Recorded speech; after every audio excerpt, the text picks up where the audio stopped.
Apan karon gibanhaw na kamo sa Dios uban ni Kristo, gipasaylo na kita sa Dios sa tanan tang mga sala.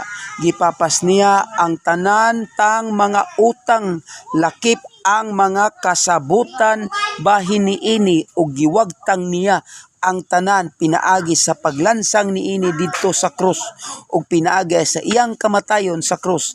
Gibuntog ni Kristo ang mga hari ug mga punuan, mga espirituhanon.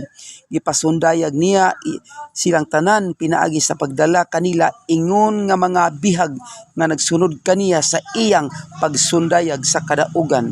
Busa ayaw ninyo itugot nga may magsaway kaninyo sa inyong kanon o imnon o bahin sa mga adlaw nga balaan o sa pangilin sa bag-ong bulan o bahin sa adlaw nga ipapahulay.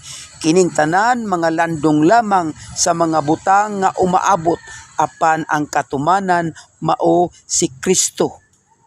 Ayaw kamo paghukom ni bisan kinsa nga nagpakabaobsanon ug nagsimba sa mga anghel ug nagtuo nga labaw siya kaninyo tungod sa iyang nakitang pananawon. Sa iyang tawhanong hunahuna nagpasigarbo siya sa iyang kaugalingon bisag wala siya katarungan ug gisalikway niya si Kristo nga mao ang maulo ubos sa pagdumala ni Kristo ug matuto ang tibok lawas ug nahiusap pinaagi sa mga lutahan ug kaugatan niini ug nagtubo sumala sa pagbuot sa Dios.